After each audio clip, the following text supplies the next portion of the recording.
Good day, everyone!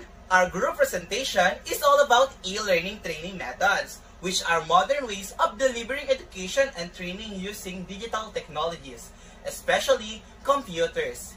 In today's fast-paced and technology-driven world, more and more institutions and companies are using e-learning to train students and employees.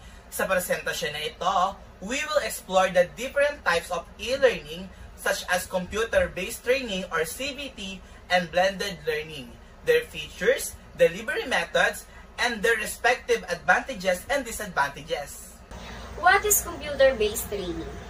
Computer-based training or CBT refers to a learning method that uses a personal computer or a network system to deliver training programs. This type of training allows learners to access content such as lesson, quizzes, or tutorial through a digital device. It can be used in both academic and professional settings. Halimbawa, a company might use the CBT to train their employees on how to use new software or handle customer service situations. CBT provides a self-directed and often interactive learning experience. CBT can be delivered in two main formats, asynchronous and synchronous. Synchronous learning means that the training happens in real time. For example, learning attend a live online class at the same time. Meanwhile, asynchronous CBT means the learning can access the training materials at any time that's convenient for them. Walang fixed schedule, kaya flexible, both types can be conducted online, through mobile apps, or even via distance learning system.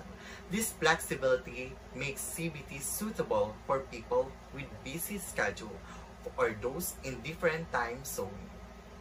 Now, I will discuss to you the use cases of CBT. CBT is especially helpful when teaching learners how to use specific software applications. But it can also be applied in general skills development like communication, leadership, or basic technical knowledge. The structured nature of CBT makes it easier to create modules that follows a step-by-step learning process. It's effective for both technical training and soft skills. Sa madaling salita, whether you're learning how to code or how to speak better in public, CBT can be customized for that. A new age way of learning. CBT is part of the new age of learning, where students or employees no longer need to attend traditional classrooms to acquire knowledge. With CBT, learners study through special training programs installed on or accessed via a computer. This self-paced method encourages independence and personal responsibility for learning. Especially during the pandemic, we saw a massive shift toward digital learning, proving that CBT is not only innovative but also necessary in today's educational environment. How CBT is delivered? CBT is typically delivered using various forms of computer technology. The training material can include interactive modules, multimedia presentations, and simulations that learners complete at their own pace. These features allows users to engage with the content more actively. The modules might include videos, audio recordings, animations, drag and drop exercises, and instant quizzes. Sa simpleng salita, hindi lang basta nababasa, gumagawa ka rin ng activities habang nag-aaral.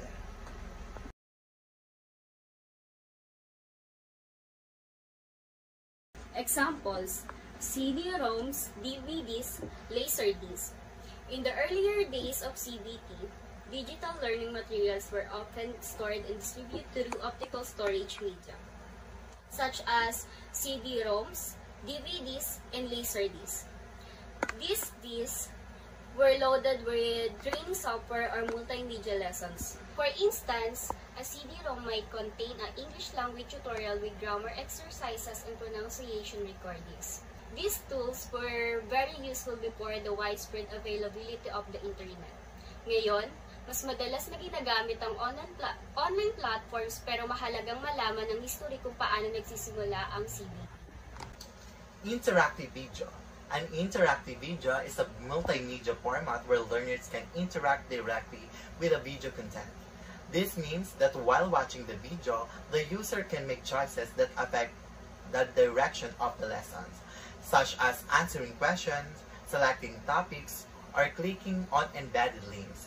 Interactive video enhances user engagement by combining visual learning with decision-making skills.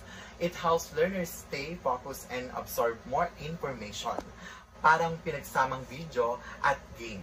Mas exciting at mas educational. So I will discuss now the online learning or e-learning. So e-learning, also called web-based training or digital learning. It is the process of receiving education through internet. It involves using digital platforms such as Learning Management System or LMS, Video Comprehension App, and educational websites. One of the biggest benefits of e-learning is flexibility. Students and workers can study anytime and anywhere, as long as they have an internet connection. I remember that during pandemic, this became the primary mode of education. Sa e-learning, hindi mo na kailangang bumiyahe or pumasok sa classroom para matuto. Kasi syempre, okay lang na makapasok ka basta may internet ka.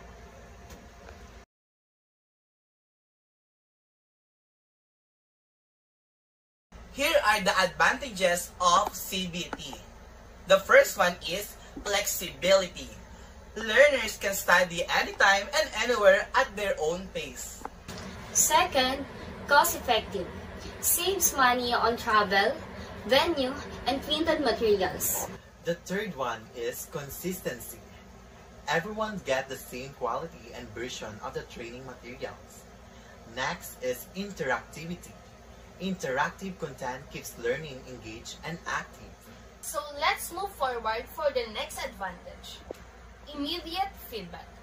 Quizzes and activities provides real-time result and corrections. Lastly, scalability. CBT can train large groups of people at once without added cost. So here are the disadvantages of CBT. Number 1, lack of real-time interaction.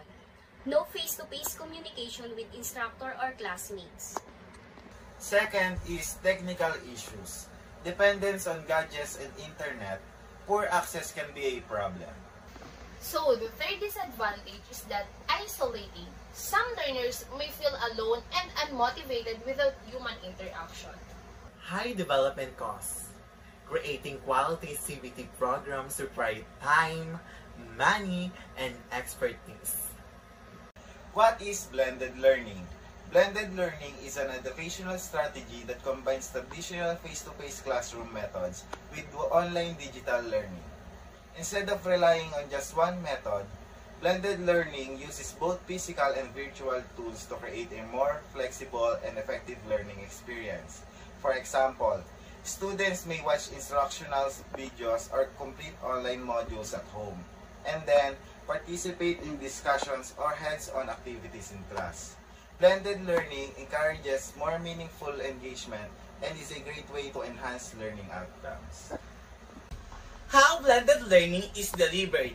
Blended learning is delivered by merging online content with in-person teaching methods. It might involve students completing online modules before attending a class or using digital tools like discussion boards, quizzes, or simulations alongside traditional lessons. These formats benefits both students and teachers by allowing flexibility while still maintaining classroom structure. Sa Tagalog, may online learning sa bahay at may face-to-face learning sa school or training center. Pinagsasama para mas epektibo.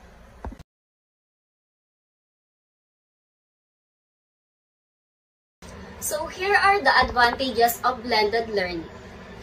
1 is enhanced engagement. Learners are more involved because of varied learning methods. The next one is personalized learning. Students can learn at their own pace and review difficult topics. So the third advantage is that flexibility with structure. It offers freedom while still providing a clear learning path. Next, improve retention. Repetition and multimodal content help learners retain information. Last is adaptability. Teachers can adjust content depending on the learner's needs and progress. Here are disadvantages of blended learning. The first one is requires strong coordination. Teachers must plan carefully to combine both modes effectively. The second one is resource intensive. Requires access to device, internet, and additional preparation. Then, inconsistent learner adaptability. Not all students adapt well to self-directed learning. Lastly is technology barriers. Some learners may not have access to stable internet or gadgets. So, in conclusion, technology, especially the computers, plays a vital role in modern education and training. Through methods like CBT and blended learning, education becomes more accessible, flexible, and engaging. However, we must also consider the challenges such as technical limitations and the need for human interaction. As future professionals and lifelong learners, understanding these e-learning strategies is important. Why? Because they are not the only trends but essential tools in today's fast-changing world. Sa panahon ngayon, kailangan nating matuto gamit ang makabagong paraan. Thank you very much for your attention. We hope you gain useful insight about e-learning training methods, particularly CBT and blended learning. We appreciate your time and interest, and we're open to question if you have any. Maraming salamat po at sana ay may natutunan kayo mula sa aming grupo.